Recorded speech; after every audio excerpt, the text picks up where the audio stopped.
पूजा का मतलब, भगवान से प्रीति का मतलब, भगवान से प्रेम प्रगाढ़ जब होगा, प्रीति जब हो जाएगी, ध्यान जब केवल उन्हीं के चरणों में होगा, तो स्थिति कैसी होगी जानते हो? दो प्रेमी थे, प्रेमी प्रेमिका अपने प्रेमी के प्यार में इतनी पागल थी कि एक जगह नमाज पढ़ी जा रही थी और प्रेमी ने उसको बुलाया, फलानी जगह आना। वो इतनी पागल थी, रोती जा रही और दौड़ती जा रही, और जो नमाज पढ़ रहे थे वो लोग उनके सामने होके दौड़ती हुई निकल गई, और जैसे ही निकली तो उन्होंने पकड़ लिया जो नमाज अदा कर रहे थे।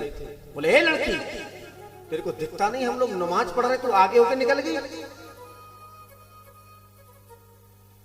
वो बोली, भैया मैं अपने प्रेमी के प्रेम में इतनी पागल थी कि मुझे तुम लोग दिखाई नहीं दिए, पर मैं पूछना ये चाहती हूँ, तुम सचमुच अपने भगवान की नमाज अदा कर रहे हो, उसे प्रेम करते हो, तो तुम्हें ये कैसे महसूस हो गया कि मैं तुम्हारे आगे से निकल करके जा रही हूँ?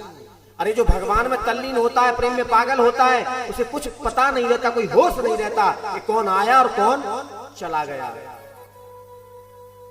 जैसे मुझे होश नहीं है कि यहाँ कौन बैठा है कौन नहीं, फिर तुम्हें कैसे? इसका मतलब तुम केवल क्रियाएं कर रहे हो, कोई भगवान से प्रेम नहीं करते। सर नीचे झुक गए उन लोगों के, आवाज नहीं निकली, सच्चाई थी। मीरा जब प्रेम में पागल हो जाती थी, कुछ नहीं सूझता था, कोई क्या कह रहा है, क्या बोल रहा है, कानों में आवाज ही नहीं आती थी। इतनी मस्त होकर के, मगन होकर के गाती और नाचती थी। भक्तों के ये चरित्र हैं, भक्तमाल में बहुत भक्तों के चरित्र हैं, पर आप लोग समझ में नहीं आता। कथाएं सब सुन रहे हैं पर अनुसरण अनुकरण कोई नहीं करता। क्या करना है, इधर से सुनी और इधर निकाल दी। सिद्धांत कोई समझना नहीं चाहता। मनोरंजन की दृष्टि से भागवत कथाओं को देखा जाता है कि नाच गाना कैसा हुआ, बोले बहुत अच्छा हुआ। भजन कैसे गाए गए, बहुत अच्छे गाए, खूब नाचे कूदे, खूब हारमोनियम बजा, खूब ढोलक बजी, बहुत बढ़िया लगा, और मनोरंजन किया, अपने अपने घर चले गए। ये मनोरंजन नहीं है सज्जनों। हम लोग धरती पर आए हैं, मानव देव भगवान ने हमको प्रदान करी है, तो संभल जाओ। यही बात कथाएं सिखाती है। कथा केवल दृष्टांत है, कौन सी घटना कब घटी और क्यों घटी, उसके पीछे क्या बात थी। कलयुग में ऐसे भक्त हुए बाबा तुलसीदास, इतने पत्नी के प्रेम में पागल कि आप लोगों ने चरित्र पढ़ा होगा, पहले किताबों में आता, हाई स्कूल 9th की में आता था कि सर्प को रस्सी पकड़ के समझ के चढ़ गए। पत्नी ने कहा, तुम इतना प्रेम मुझसे करते हो, तुम रस्सी पे चढ़ के आए हो, चलो चढ़ के दिखाओ तो सही, कहाँ है रस्सी। और जब रोशनी लगा करके देखा तो वो सर्प था। बोले, इतना पागलपन मेरे लिए, तुम ये भूल गई रस्सी है या सर्प है? और इतनी प्रीति अगर तुमने भगवान से कर ली होती तो तुम्हारा आज कल्याण हो गया होता। उस दिन से इतना बैराग्य हो गया कि पत्नी को गुरु मान लिया और राम जी के अनन्य भक्त हो गए। अनन्य, अन्य नहीं, अनन्य भक्त। और रामायण जैसा ग्रंथ उन्होंने लिखा जो आज जन जन में फेमस हो गया, विख्यात है। हम लोगों को बताना चाहते हैं ईश्वर कौन है, कैसे है, क्या करना चाहिए, क्या नहीं करना चाहिए। वो पागल नहीं थे, इतना समय व्यतीत करके चले गए हम लोगों के लिए। उन्होंने अपने लिए कुछ नहीं किया, हमारे लिए, लोक कल्याण के लिए। पर हम फिर भी न संभले। गा तो सब रहे हो, मंगल भवन अमंगलहारी, द्रवौ सुदशरथ अजर बिहारी, पर अर्थ कोई नहीं समझ रहा है। क्या अर्थ है? दो चौपाई किसी सुने आए, अर्थ सुन लिया तो फिर सत्संग करने आएंगे हम जैसे लोगों के साथ। महाराज जी बताओ जो चौपाई कैसे है, कहियो। चौपाले लग जाती हैं, मोहे नगारे नार के रूपा, पन नगारे चरित अनुपा। एक जगह कह रहे हैं, देख रूप मोहे नर नारी, ये क्या चक्कर है? अरे भैया, बात केवल समझने की है। किताबें पढ़कर कोई ज्ञानी नहीं हो जाता, अपितु जब तक सत्संग न करे, संतों की सन्निधि में ना आवे, टीचर के पास न बैठे, तब तक बात समझ में। किताबें क्या सिखाती हैं? किताबें केवल शब्द ज्ञान देती है, शब्द ज्ञान, लेकिन शब्दों का अर्थ टीचर ही करके समझाता है, कोई विद्वान करके समझाता है, कोई संत ही समझाता है कि शब्द का अर्थ क्या है। हम जगह जगह संसार में घूम रहे हैं केवल प्रचार प्रसार के लिए। हमारा संकल्प है कि ब्राह्मण कुल में जन्म दिया तो हम जन जन तक ये बात पहुंचाएं। जो लोग अधर्म के रास्ते पर चल रहे हैं, अपना पथ भ्रष्ट हो गए हैं, पथ प्रदर्शन करना, मार्गदर्शन करना हम लोगों का काम। बात केवल समझ में आनी चाहिए। पढ़ना ही सब कुछ नहीं है, उसको समझना बहुत बड़ी बात है। रामायण का पोथी खरीदो तो सब लाते हैं, जो 250 रुपए की आती है, पर उसको पढ़कर स्वाध्याय करके हृदयगत कितना करते हो, ये बात बहुत महत्व की है।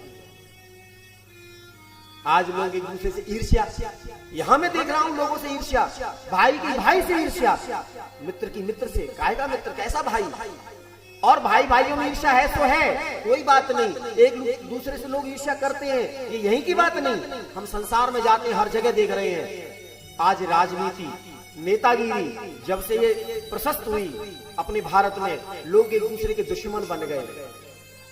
तू भाजपा का, हम कांग्रेस के, लठ बज रहे हैं यहाँ, और वो नेता एक जगह बैठ करके चाय पी रहे हैं, वो चाय पी रहे हैं एक जगह बैठ करके, और तुम आपस में मर गए। क्या ये बेवकूफी नहीं है? वो तो तुमसे कहने नहीं आए थे हमारे पीछे तुम लठ चला, वो तो कभी कहने नहीं आए, पर तुम आपस में लाठी चला चला के मरे के हाय मेरी भाजपा, हाय मेरा कमल को फूल। सबसे बड़ी बेवकूफी। अरे हमारा काम है वोट देना, प्रेम से रहो संसार में, ये तो एक उदाहरण दिया है मैंने केवल, पर घर घर में, मोहल्ले मोहल्ले में, बस्ती बस्ती में एक दूसरे से घृणा लोगों की, द्वेषहीन भावना। क्यों? क्या किसी का बट रहा है? कोई किसी से ले रहा है क्या? लोग कथा सुनने तक नहीं आते, बोले भगवान से भी ईर्ष्या है उनको, भगवान से भी ईर्ष्या है। कथा भगवान की है या मनुष्यों की? किसकी है कथा? कथा तो भगवान की है, और फिर भगवान की कथा से भी ईर्ष्या। तो कोई पर्सनल करा रहा है क्या? कमल सिंह करा रहे हैं या मां साहब करा रहे हैं? कौन करा रहा है इस कथा को? कोई नहीं। हम लोग अपने आप आकर के सब व्यवस्था कर ली है, क्योंकि हमारा मन था कि हम यहां आप लोगों तक इस धर्म का प्रचार प्रसार करें, आप लोगों को कुछ सुनाएं, कुछ बताएं, पर आप लोगों को फिर भी नहीं इकट्ठा हुआ जा रहा, नहीं आया जा रहा। क्यों इतना द्वेष राम जी से, कृष्ण से इतना द्वेष? भगवान से जो द्वेष करता है वो जीवन में कभी सुखी रह नहीं सकता। भगवान सब देख रहे हैं, वहां सीसीटीवी कैमरा चल रहा है, उसकी न तो लाइट जाती है ना वो खराब होता है कभी। तुम्हारी हर क्षण की एक्टिविटी वहां कैद हो रही है। जब तुम यहां से शरीर छोड़ करके जाओगे ना, सब खबर लेगा लाइन में लगा करके, बोले साइड में आओ, लाइन में लगा के सबकी खबर लेगा। वो एक एक मिनट की खबर पड़ रही है उसको, चाहे तुम घर के अंदर हो या घर के बाहर हो, एक एक मिनट की एक्टिविटी तुम कितना सही कर रहे हो और कितना गलत कर रहे हो।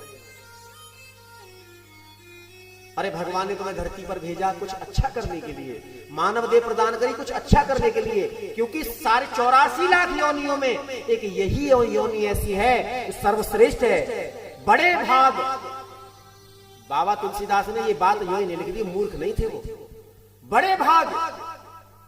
और वेद व्यासी कहते भाग्योदयन बहुजन्म समर्जितेन सत्संगमं च लभते पुरुषो यदा वही। एक जन्म के नहीं, जन्म जन्मांतर के भाग्य जब उदय होते हैं तब जाकर के सत्संग सरता में डुबकी लगाने का अवसर मिलता है। और बड़े भाग मानुष तन पावा। अरे यहाँ भैंसे कथा सुन में थोड़े आवेंगी, कथा तुम्हारे लिए भगवान ने लीला चरित्र किए तो मनुष्यों के लिए किए, धरती पर उतर के आए तो मनुष्यों के लिए आए, लीला चरित्र किए तो मनुष्यों के लिए किए, पशुओं के लिए नहीं किए। विप्रधेन सुर संतहित लीन मनुज अवतार, मानव योनि में वो आए तो विप्रों के लिए, गैयाओं की रक्षा के लिए, जो दुष्ट गायों को मारते हैं। आज गायों की दुर्दशा हो रही है। अरे हर गांव में ग्राम पंचायत की जगह होती है तो सब मिलकर के गांव के थोड़ा थोड़ा करके गौशाला बनवा ले, जगह जगह जो भी बन पाए उसको चारा डाले, तो कितना बड़ा पुण्य है। पर नहीं, खेत में अगर चलने आ गए तो लाठी से भगा तो सकते हो और उसकी व्यवस्था नहीं बना सकते, अधोगति को जाओगे। मेरा यहाँ के सभी लोगों से निवेदन भी है कि देखो भाई, एक दूसरे से ईर्ष्या करना बंद कर दो। कुछ नहीं रखा इस ईर्ष्या में। प्रेम में जो बल है वो ईर्ष्या में नहीं है।